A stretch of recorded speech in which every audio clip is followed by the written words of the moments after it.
Om Om Om Sahana Vavatu Sahanau Bhunaktu Sahaviryam Karavavahai Tejasvinavaditamastu ma vidvishavai.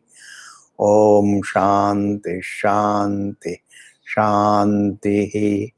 Shruti Smriti Purananam Alayam Karunalayam Namami Bhagavat Pada Shankaram Loka Shankaram Shankaram Shankaracharyam Keshavam Badarayanam Sutra Bhashya Kritau Vande Bhagavantau Punah Punah. Hari Om, Hari Om. Tadaikshata Bahusyam Prajayeti. This particular sentence we have to see. It is in this context you have to be very clear about Uktam and Vivakshitam. Even though it said Tat is a pronoun referring to the noun called Sat. Sadeva Saumya Idamagrasid Ekameva Advitiyam. And then we say Tadaikshata. So Sat is the noun, Sat is the truth, Sat means the being that is, like the clay is the Sat for the pot. In that context, in that example, gold is the Sat of an ornament. Ornament is a creation. Call it a creation or anything, or a perception, it doesn't matter. It is treated as a creation, but otherwise it's a perception. What is it actually? It is a perception. It's not even a look. It is not even an appearance. It's not even a creation, but it is only perception. I call it, I see it as a pot, and therefore it is a pot. I call it a pot, therefore it is a pot. It is a perception. It is a pratyaya. Like snake is also, I only see it. Even though we say the rope appears like a snake, the rope looks like a snake, the rope is born as a snake, all these words we use. But the real thing is, I only see it as a snake. It is a perception. In the same manner, the universe also is a perception. There is no proof of its being created by someone. The silence doesn't create the sound. The silence is. Similarly, Sat is. And if that Sat created, what is said is that Sat thought. Tadaikshata Bahusyam Prajayayati. It saw in itself that may become many. What is Vivakshitam? That is what is Uktam. What is Vivakshitam is that means if it is thought, that means it is a conscious being. The truth, Sat, is a conscious being. Sat is not the absence of things. It is a presence of itself. Like a cow is not an absence of a buffalo. Cow is not an absence of a horse. Cow is a presence of itself. It has its own identity. Similarly, Sat has its own identity, unlike everything, of course. The absence of things is not Sat. The absence of Asat is not Asat. The presence of Sat is Sat. The presence of clay. When the pot breaks, the pot is absent. Now you can't say the truth of the pot is the absence of the pot. No. The absence of the pot is also bracketed with the presence of the pot. The absence of the pot is always bracketed with the presence of the pot. The absence of the form is bracketed with the presence of the form. When I see the presence of the form, then only I can imagine the absence of that form. I see my friend, I can visualize his absence later on. When I see myself as an individual, I can visualize my absence after a few years. Therefore, absence is felt only in the presence of the perception of the presence of a thing. This language you have to follow. It's not difficult, it's not easy, it is Shastram, scripture. And therefore, these are all very important. The crucial point is Sat is not absence of the universe, it is a presence of it. Silence also is not absence of sound, it is a presence of itself. And presence of one's own being, really. Silence is not other than yourself, please. You can never locate silence in the creation. Try to locate creation, try to locate silence. Where is silence? It's not located in space. What is located in space is a form, sound, taste, an object of taste, touch, smell. But silence is not located inside space. It's not in time, it's not in space. Freedom from all of them is silence. That is your own being. You can't locate silence. Silence is not a thing to be located in the creation. It's not a thing. Silence is your own being. Even though we define it as absence of sound, absence of disturbance, but it's not just absence of disturbance. It is the disturbance free. It is unqualified by any disturbance. That is silence. It is the presence of your being, silence. And therefore, that Sat saw in itself, may I become many. That it saw makes it what is vivakshitam, what is implied is that it is a conscious being. And it said, may I become many, it is said. The implication is, what is meant is, what is uktam is, the one became many. That means what is vivakshitam is, and therefore the many that I see are one.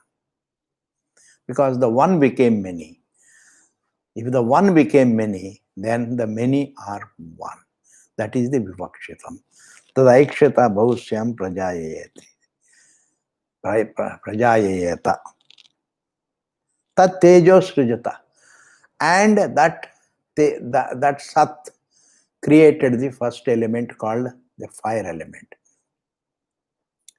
Even though it is said that it is the first element, but having created the space and the air, they are subtler than fire.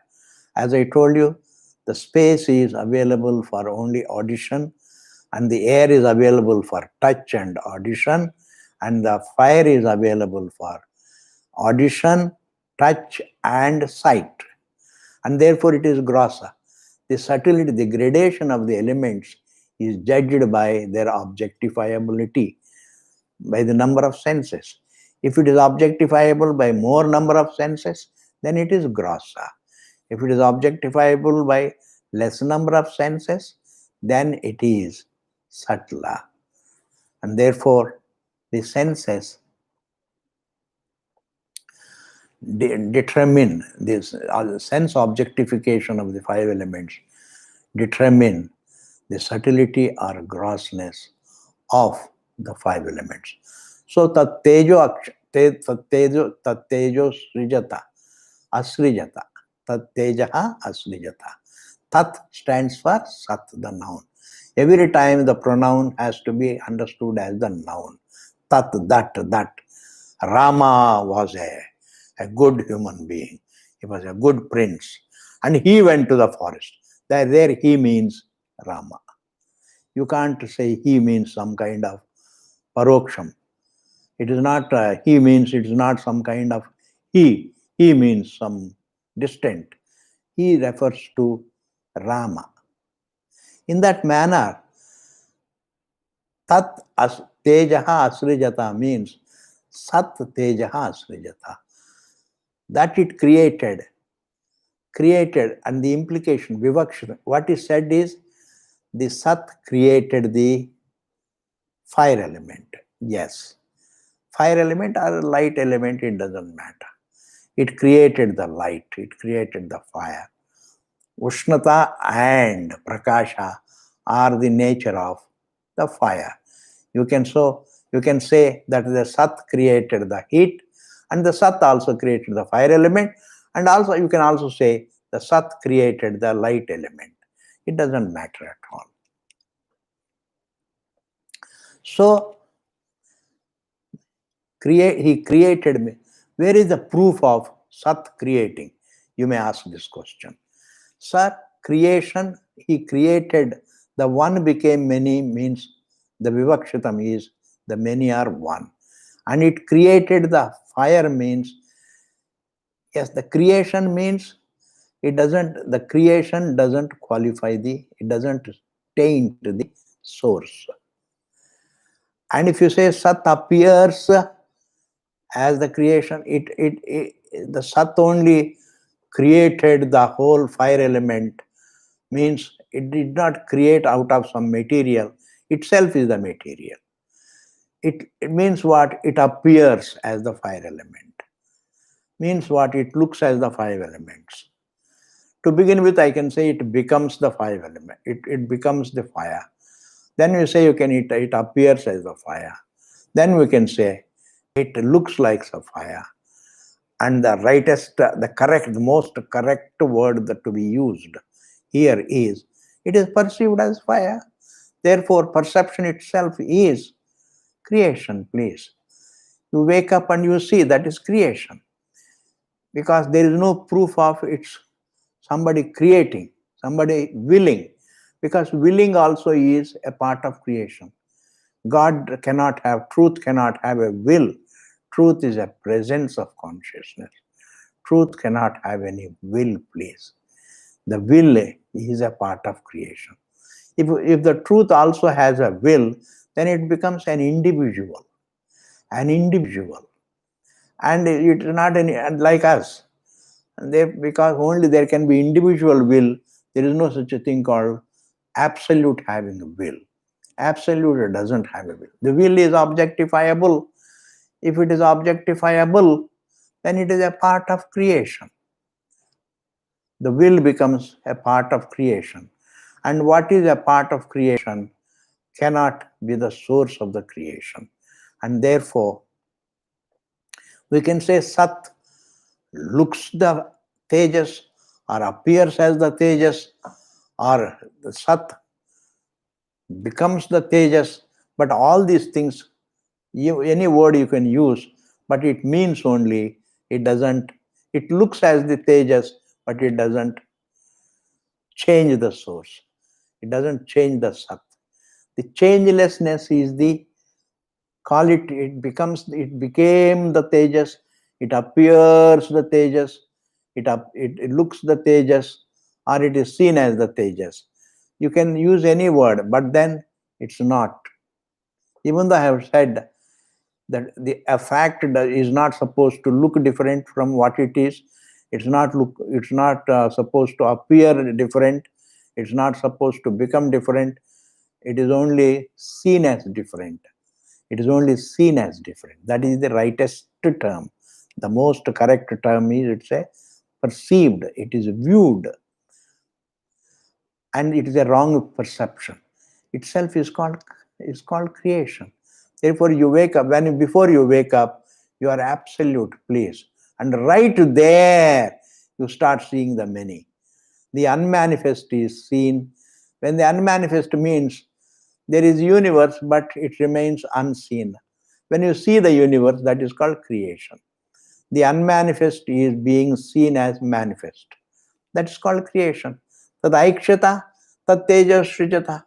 Means what? Seeing itself is a creation, in my view, even though they tell a lot of stories that Bhagavan has the power, Bhagavan has this Maya Shakti, and therefore he could create. These are all stories, Ji, because we have no proof of somebody willing the creation. And therefore, I only see the creation. I see, it's my perception. And therefore, even Bhashyakara says, it is a pratyaya rupaha. And that is treated as the creation. It is treated as the appearance. It is treated as the looks. It is treated as iva. It is iva, as though. But actually it is only erroneous perception. There is no erroneous creation. There is erroneous perception. Erroneous view, a wrong view, a wrong knowledge. That is called adhyasa, please. And therefore, tat tejo srijata. Sat created the tejas, means Sat looks tejas, appears tejas, or becomes tejas. Generally the word becomes it involves some change. But here, God becomes the universe without any change. And then I have told you the best term, the best approach to understanding Vedanta is that the universe is my perception. It's my view. It is a correctable view. It is a wrong view. And the perception, the universe looks as though outside oneself, but it is not outside one's existence. It is inside. Because perceptions cannot take place outside your being place. Don't say that they take place in the mind. There is no such a thing as mind. Thought is otherwise called mind. Pratyarupam manaha. Vrittirupam manaha. Aitareya Upanishad says Vrittirupam manaha. Mind is nothing but a thought. Don't say the thought is in the mind. Say that thought is mind. But thought is made of consciousness. Therefore, mind itself is made of consciousness. It is call it a creation, appearance, or look, but it is a perception. Therefore, in a state of, even the state of embodiment is perceived. It happens, it is perceived within the being. It is not, your embodiment is not outside your being. It is seen within your being. Perceptions are all within your being, please. Perceptions are not outside your being. Your thoughts are not outside you. Your thoughts are within you. Let me drink some water, Ji.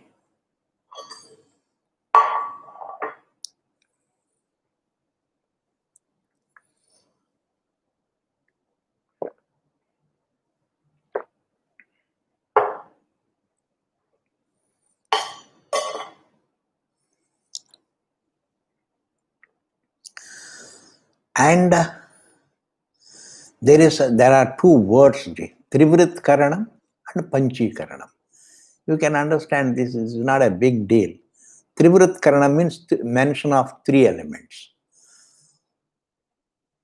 And Panchi Karanam means the mention of five elements.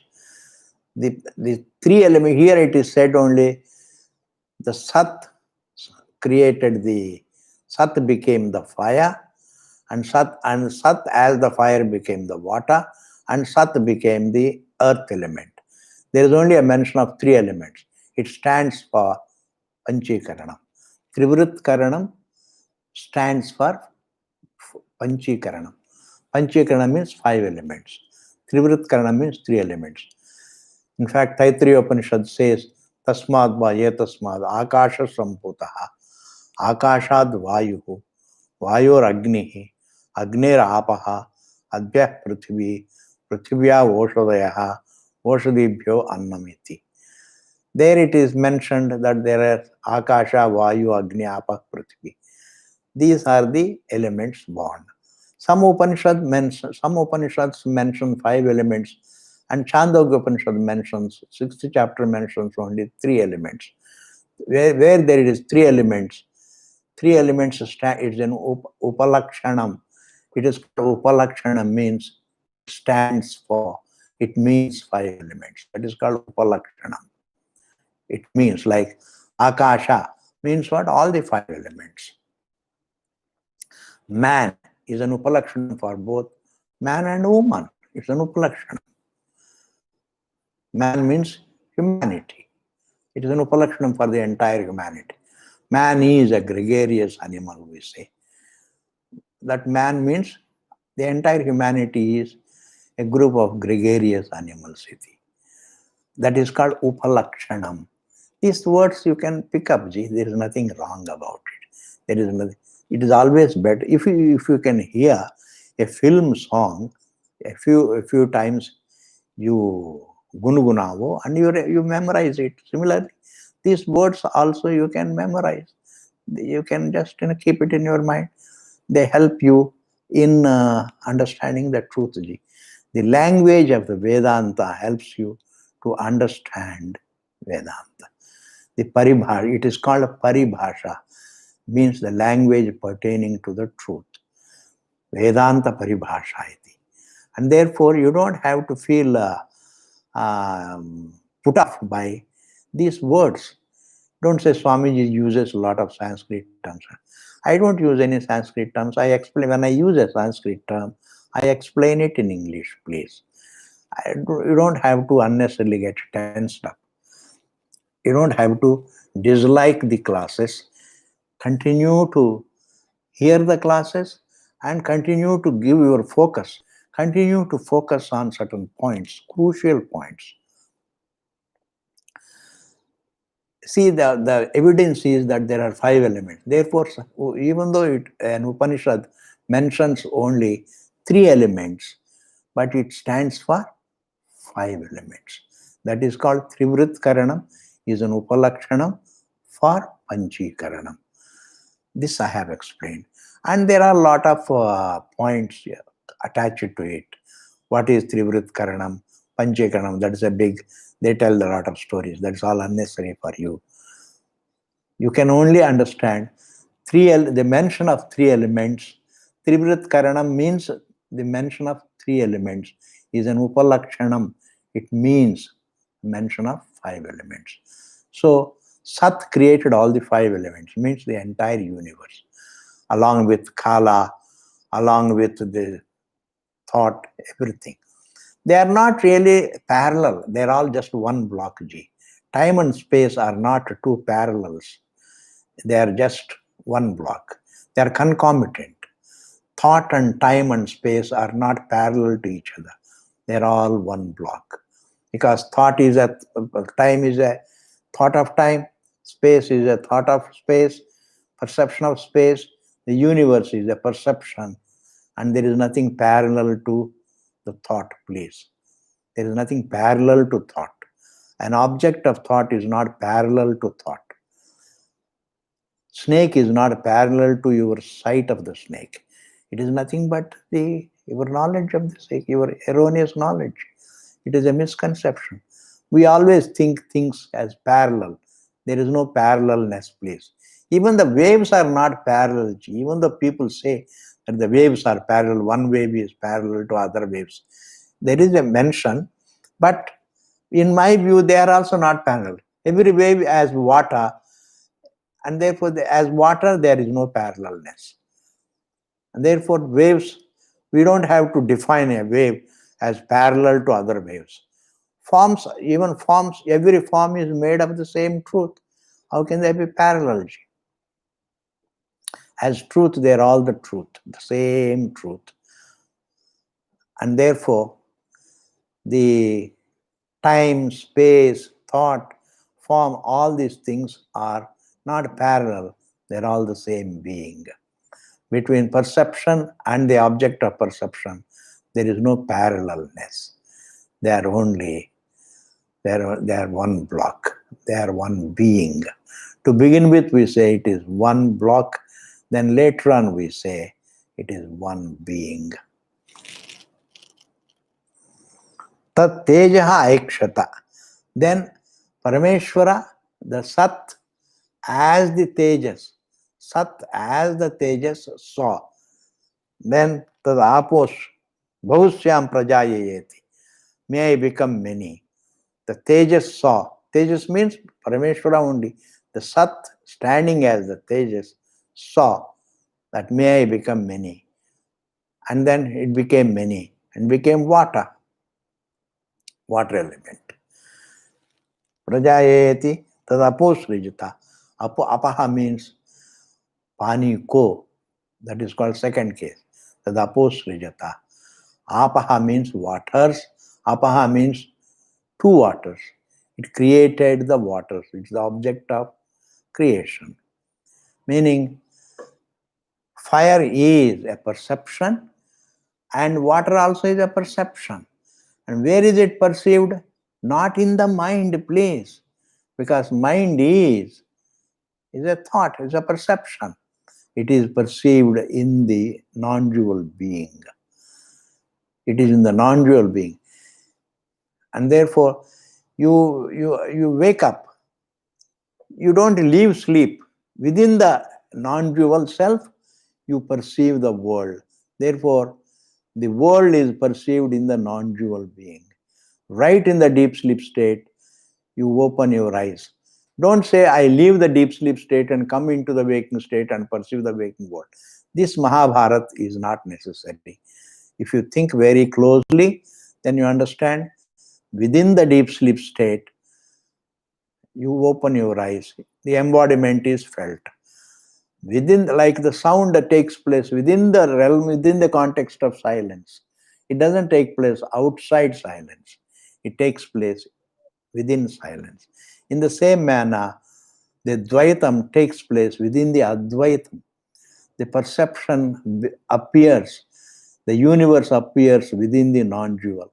Therefore, that is the evidence that your sleep and the waking, that you wake up from the non-dual, that you wake up within it. You don't wake up from the non-dual, even though we say from the sleep I woke up, but actually you wake up within the sleep. You don't wake up from sleep, please. A very crucial point. This is the breakthrough in Vedanta. You don't wake up from sleep, you wake up in sleep. The very sleep appears as the waking.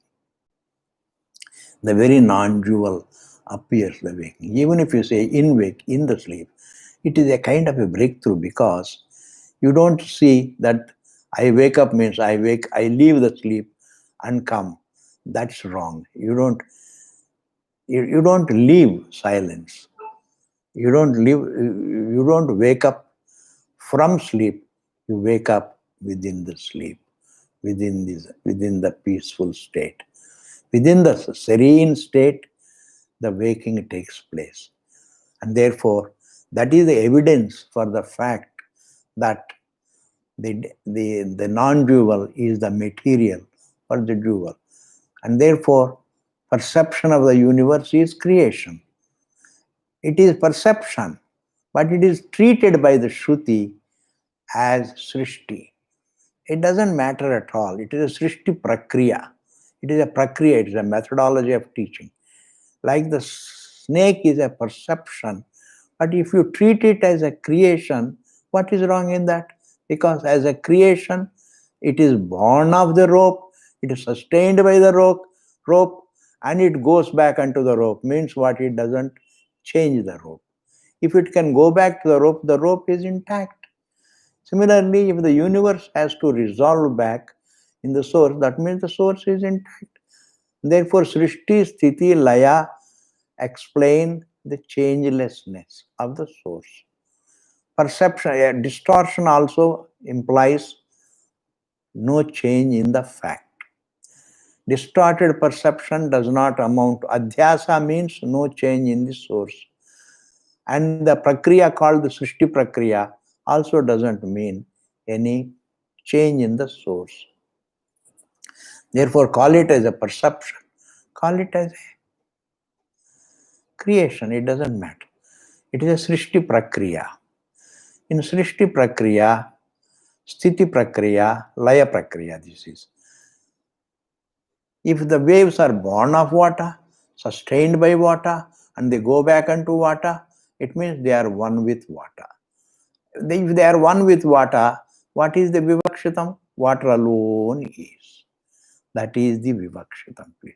Water alone is.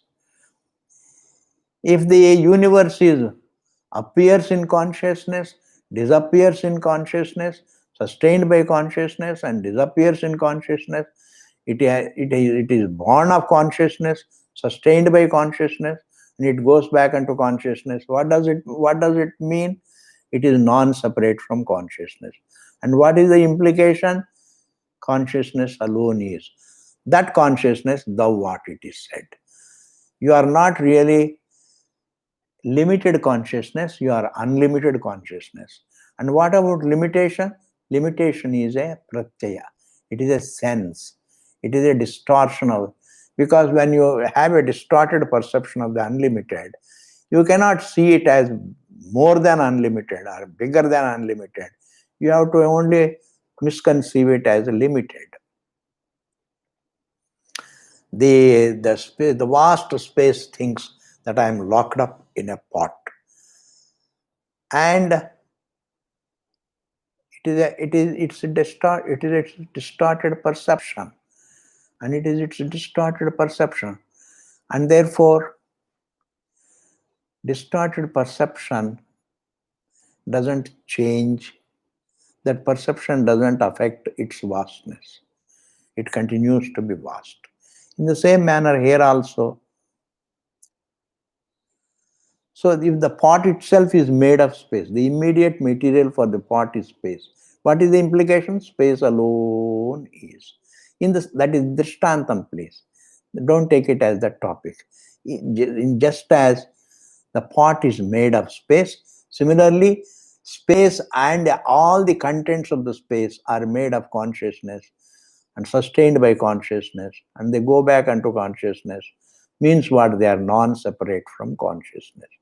If they are non-separate from consciousness, then what is the vivakshitam? What is the implication?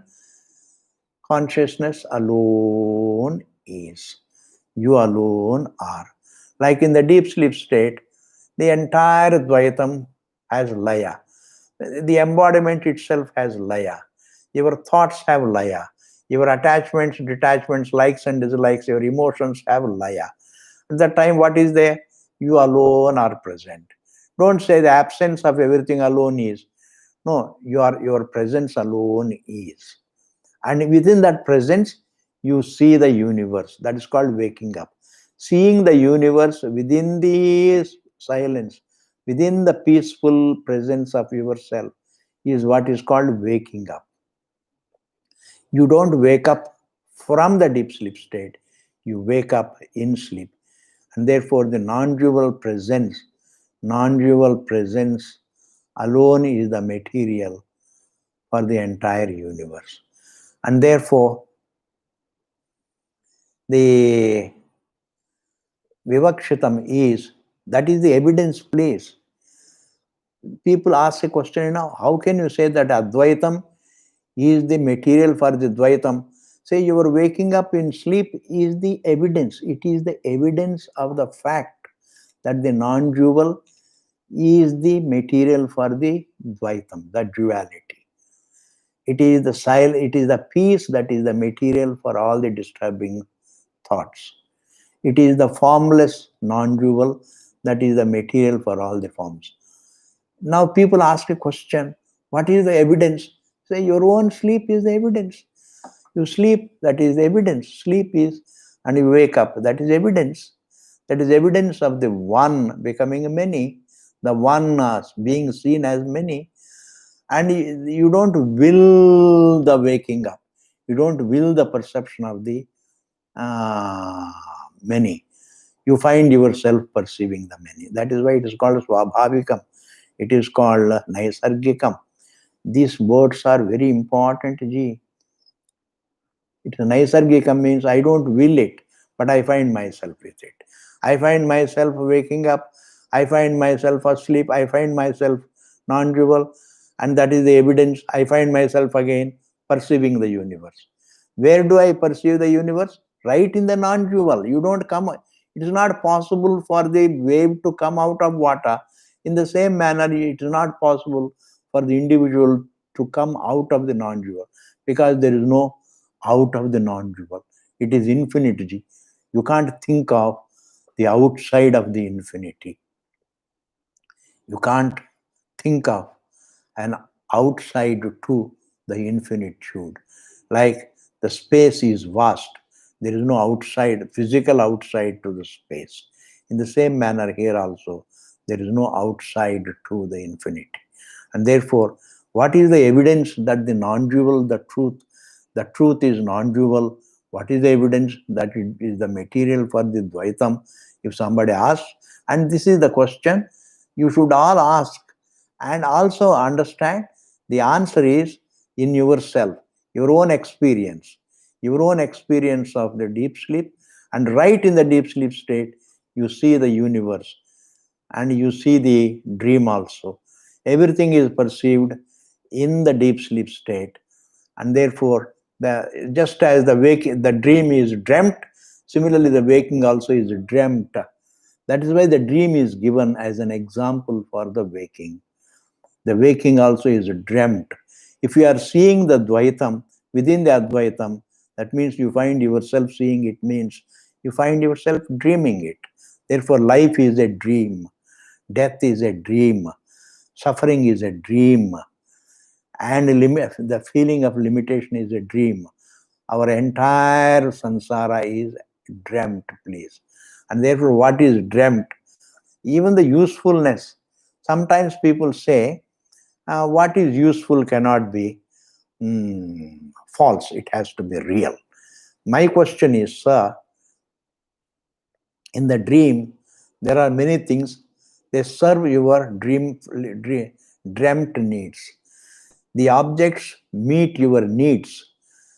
Which needs? The dreamt needs. And therefore, the objects are only meeting the dreamt needs. The needs are dreamt, and the objects are dreamt. You use the dream objects to meet the dream needs. The dream hunger, the dreamt hunger, and the dreamt food, the dreamt thirst, and the dreamt water. And in the same manner, waking also, the waking objects may be useful. The waking needs are dreamt within the non-dual place. That is, you have to immediately trace, you have to think of, you have to learn to think of the waking being perceived within the non-dual. You are not perceiving, where are you perceiving the space, please? Where is the space? Just as everything is, there is a space is in the non-dual. You are seeing the universe in the non-dual. Universe has no spatial location because space is a part of the waking. Space is a part of the universe. If the space is a part of the universe, that universe is not in space, the universe is seen within the non-dual place. And therefore the evidence is there that the Advaitam, that is one's own being, is the material for everything, is evident. I was talking about the usefulness of things. The usefulness of things does not prove its reality, please. The externality of the thing, it is only a sense, because nothing is external to the non-dual. It is not, like no sound is external to silence. Silence has no boundaries, please. Even the boundaries fall within silence, the being, within the consciousness. And therefore, there are no, all the usefulness of the things meet only the dreamt needs. The perceived objects only meet the needs that are again perceived. The perceived meets the needs of the perceived. And perceived means perceived in the non-dual. Call it perceived in the non-dual. I would say dreamt in the non-dual. Because you find yourself with the Dvaitam. You find yourself with the objects, perception of the objects. And that is why it is called a Naisargikam. That is why it is called Swabhavikam. That's why it is called Adhyasa, please. It is Adhyasa.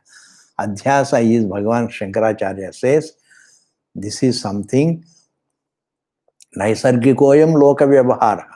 Anadir Anantaha Loka Vyavahara. He says, Naisargikoyam Loka Vyavahara. He says, this Vyavahara means you find yourself with interacting. That is a dreamt interaction. So your friend makes you happy.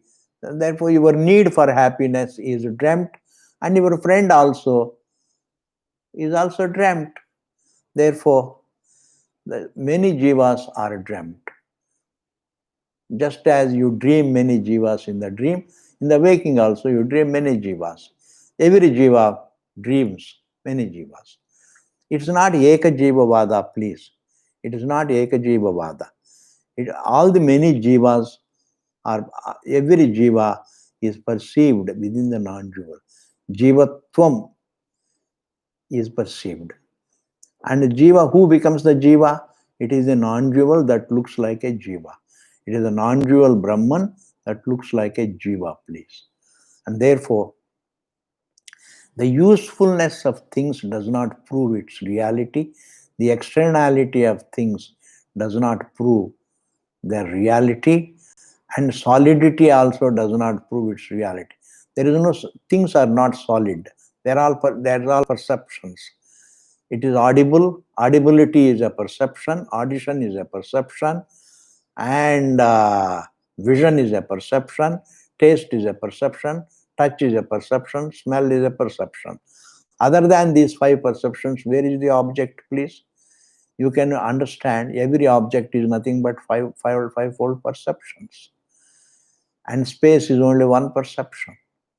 And air is only twofold perception. Fire is only threefold perception. And water is fourfold perception. And that is why there is a graded grossification. And the earth is fivefold perception. Therefore, an object is not other than perceptions. And your perceptions means the universe is not outside the perceiver, the perceiving conscious being. And therefore, you are not perceiving outside yourself, you are perceiving the universe within the non-dual being.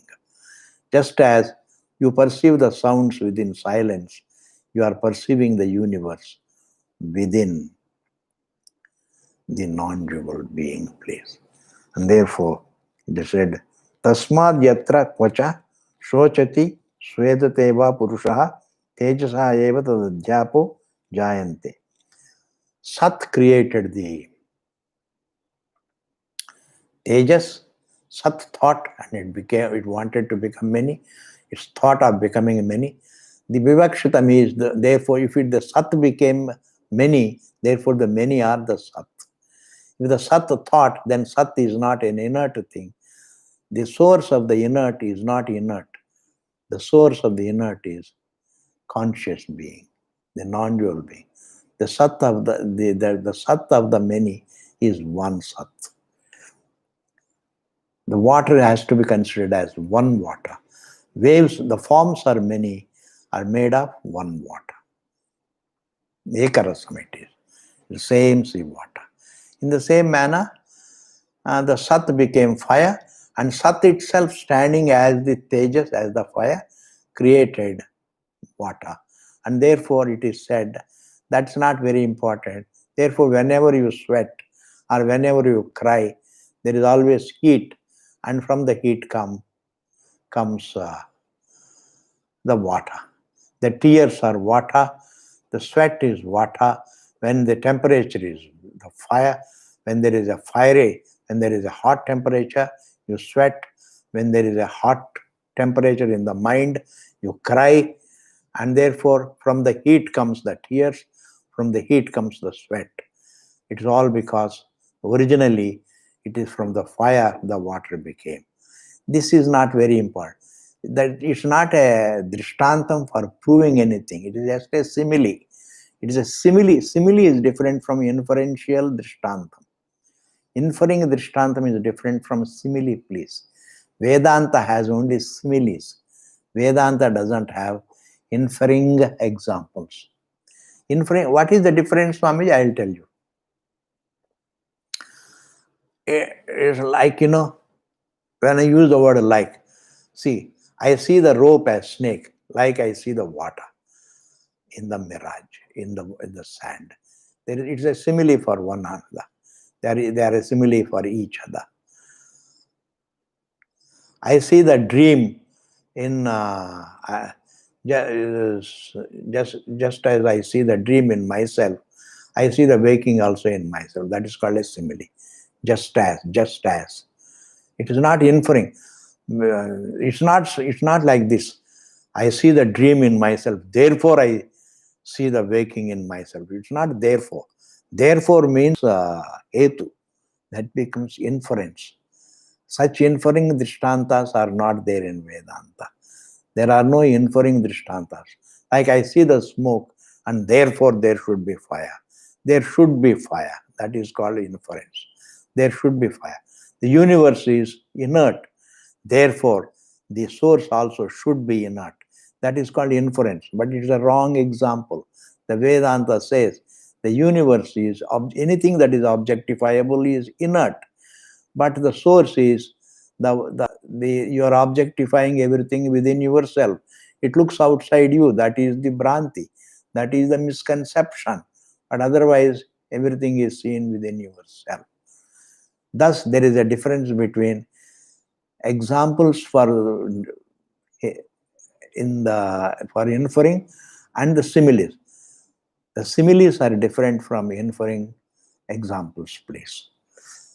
And the more of it we'll see later. Om Purnamadaha Purnamidam Purnat Purnamudachyate Purnasya Purnamadaya Purnameva Vasishyate. Om Shanti Shanti Shanti. Thank you, Ji.